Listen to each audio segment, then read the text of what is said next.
défenseur, c'est toi puissant sauveur, Dieu des armées, tes tribus opprimées connaissent leur libérateur.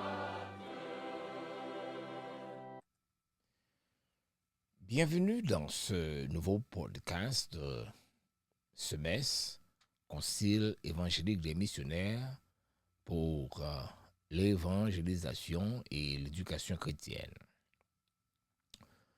Aujourd'hui, nous abordons un enseignement qui a profondément marqué le christianisme moderne, l'évangile de la prospérité.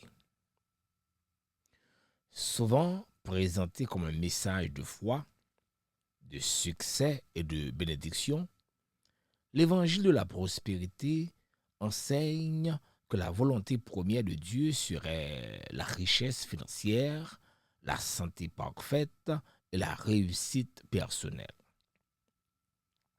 Pourtant, lorsque nous examinons cet enseignement à la lumière des Écritures, de l'histoire de l'Église, bien sûr, et d'une théologie saine, de sérieuses questions se posent. Dans ce podcast, nous répondrons à des questions essentielles. La Bible promet-elle la richesse à tous les croyants? La souffrance est-elle un signe de manque de foi? Qu'ont réellement enseigné Jésus et les apôtres concernant la bénédiction, la souffrance et la vie chrétienne? Notre objectif n'est pas d'attaquer des personnes, mais de défendre la vérité biblique, de protéger l'Église et de ramener les croyants à un évangile centré sur Christ, marqué par la croix, bien sûr, marqué par la croix et conduit par le Saint-Esprit.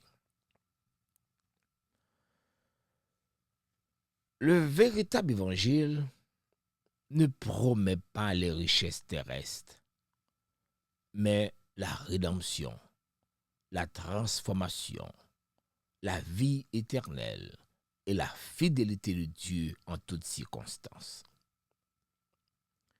Restez avec nous pour examiner la parole de Dieu avec clarté, humilité et soin pastoral, afin de connaître la vérité et que la vérité nous affranchisse.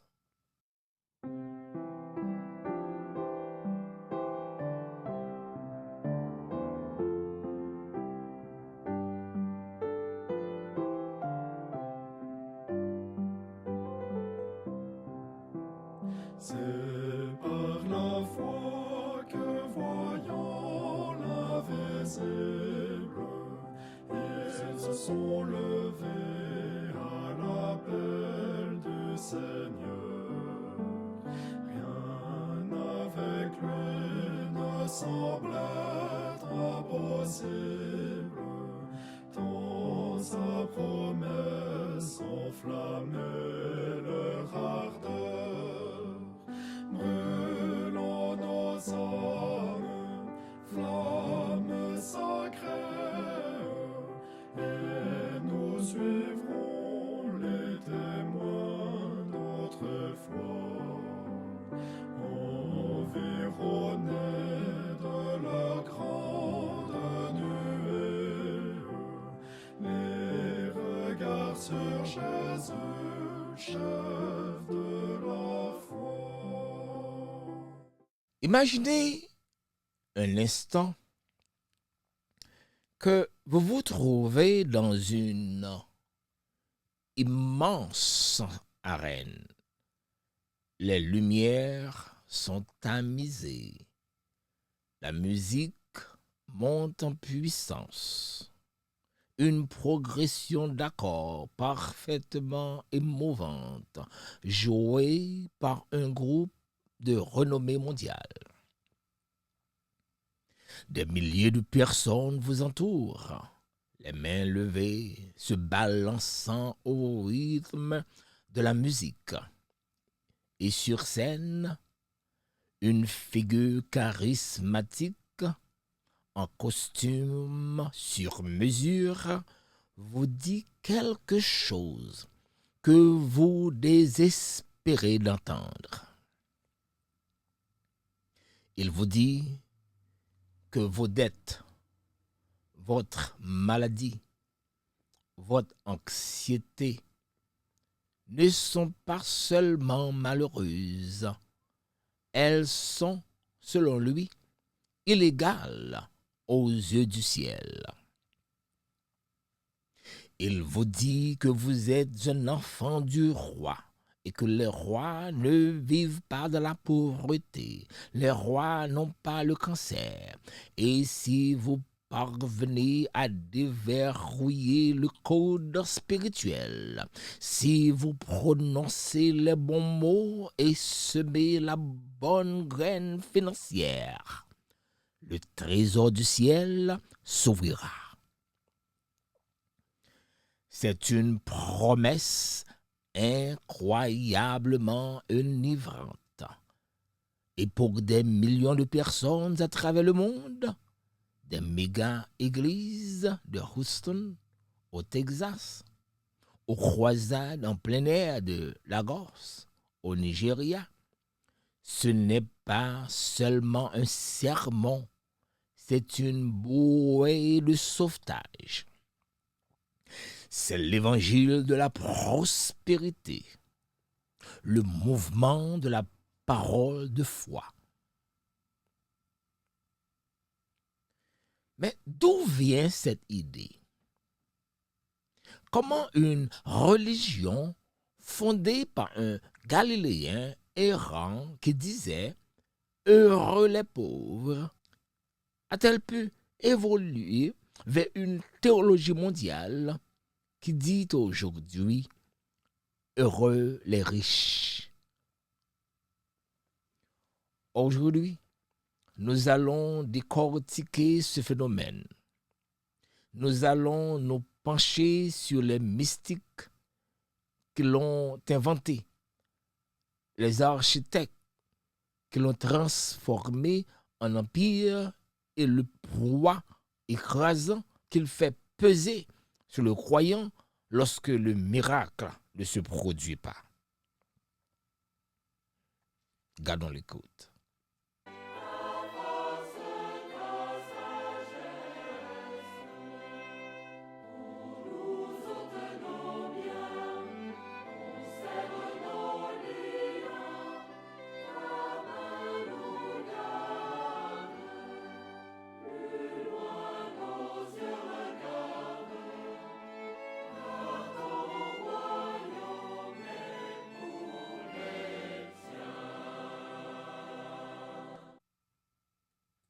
Les architectes de l'abondance.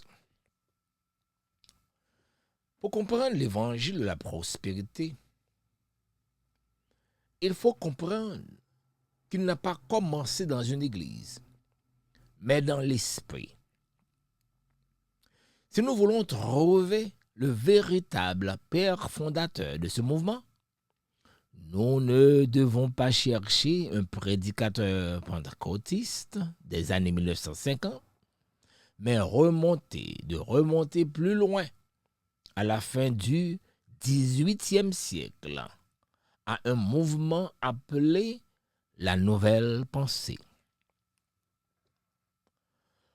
La Nouvelle Pensée était cette philosophie métaphysique de la primauté de l'esprit sur la matière qui balayait la Nouvelle-Angleterre dans les années 1800.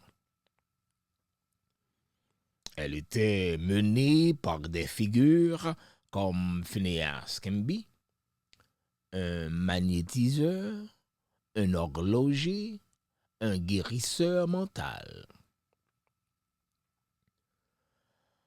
Son idée principale était que la maladie trouvait son origine dans l'esprit. Si vous pouviez corriger vos pensées erronées, Si vous pouviez aligner votre esprit sur la réalité infinie de Dieu, votre corps manifesterait physiquement cette santé. C'était très inspiré de Ralph Waldo Emerson, très transcendentaliste. Il s'agissait du pouvoir de l'esprit à façonner la réalité.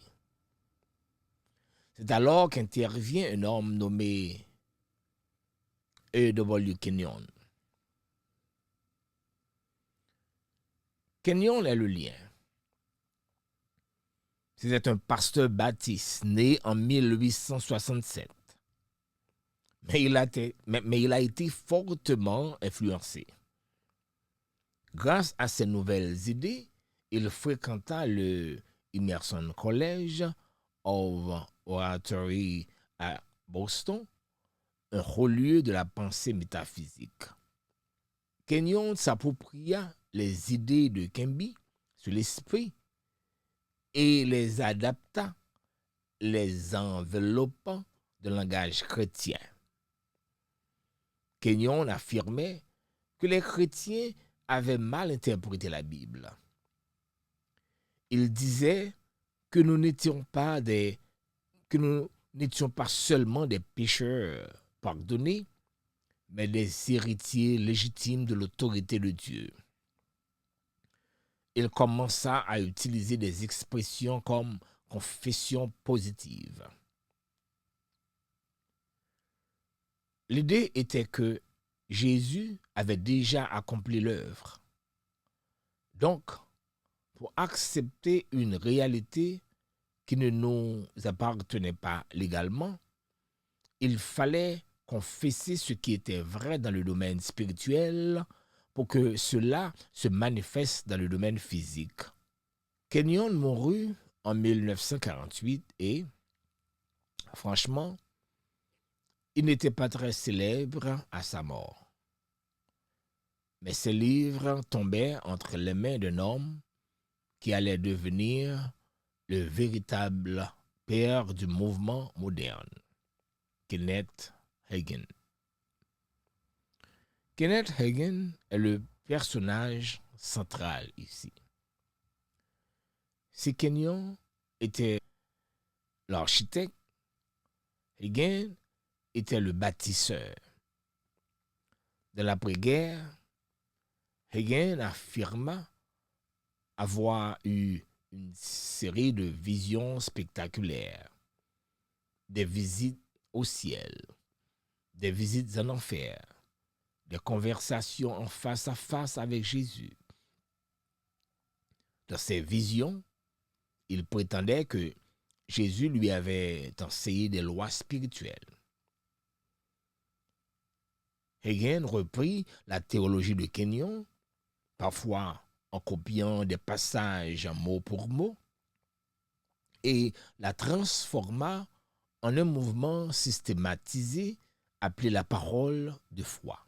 C'est là que la théologie se cristallise véritablement. Hagin enseignait que la foi n'est pas seulement la confiance en Dieu. Dans l'univers de la parole de foi, la foi est une force, comme l'électricité ou la gravité. C'est une loi. Dieu a créé le monde en le prononçant. Par conséquent, puisque les humains sont créés à l'image de Dieu, nous avons aussi le pouvoir de créer notre réalité par nos paroles. C'est le point tournant. On passe de Seigneur, s'il te plaît, aide-moi à je décrète et je déclare que je suis aidé. Cela transfère le pouvoir de la souveraineté de Dieu à la parole du croyant. C'est un pivot théologique majeur. Nous en parlerons dans notre prochain podcast. À bientôt.